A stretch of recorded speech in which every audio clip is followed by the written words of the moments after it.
That's insane.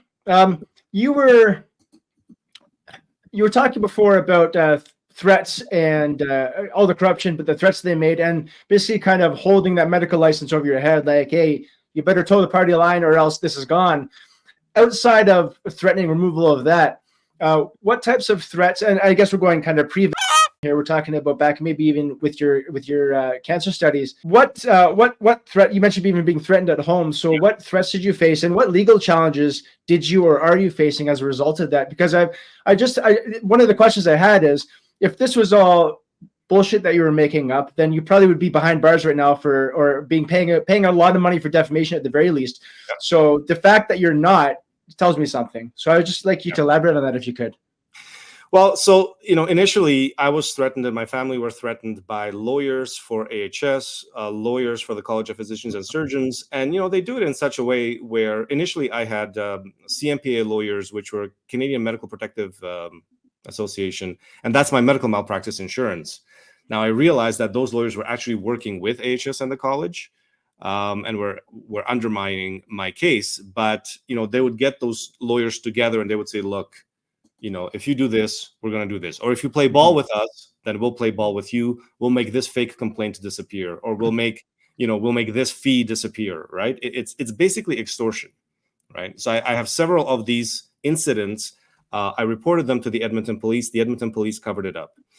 But it's documented, and it's also documented in court. Now, what they've been doing in the last 5 years really is that I have 2 lawsuits against Alberta Health Services, the College of Physicians, and also University of Alberta. And what they've done is they've been going through my lawsuits, and they've been filing fraudulent court applications to essentially get my lawsuits thrown out by the judges. And, they will always try to file something that's completely fraudulent, completely made out, some kind of court application. I can give you an example. In 2020, there was an application filed, an emergency application, injunction application filed,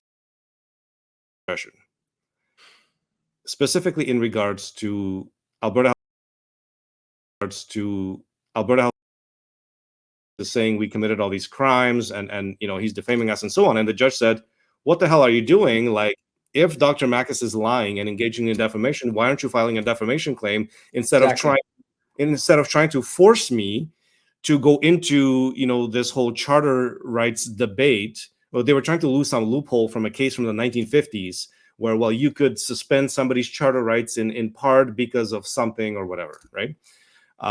One thing that the HS lawyers do is they use every loophole possible.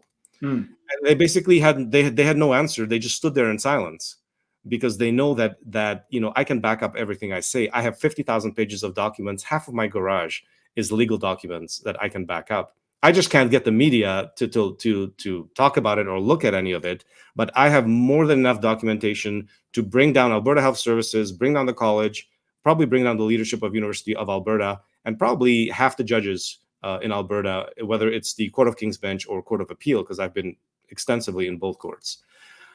So they go through the courts, and what they do is they'll find some tiny little technicality, and they'll be like, oh, well, Makis is in contempt of some little technicality, right?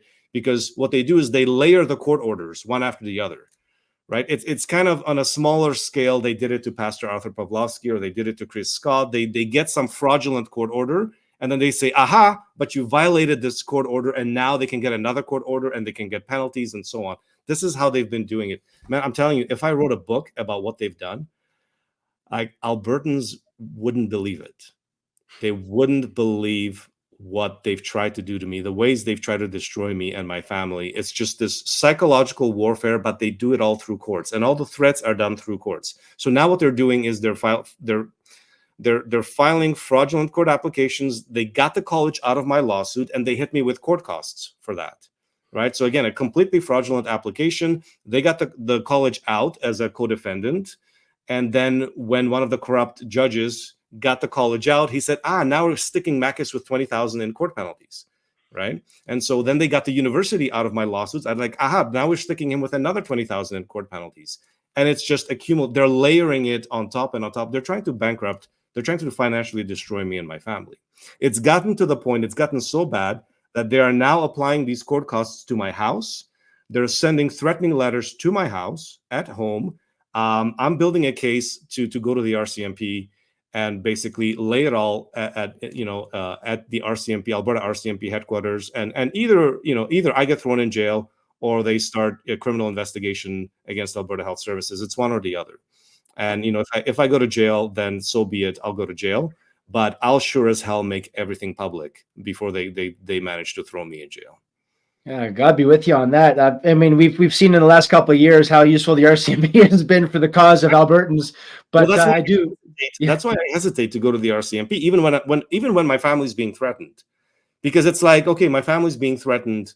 Who do I go to? I can't go to the Edmonton police because they'll just sleep on it and eventually say, sorry, there's nothing we can do. And I go to the RCMP. I'm literally going to the enemies, right? Because the RCMP is run by the Trudeau government, who sabotaged my program with Rachel Notley's, to begin with.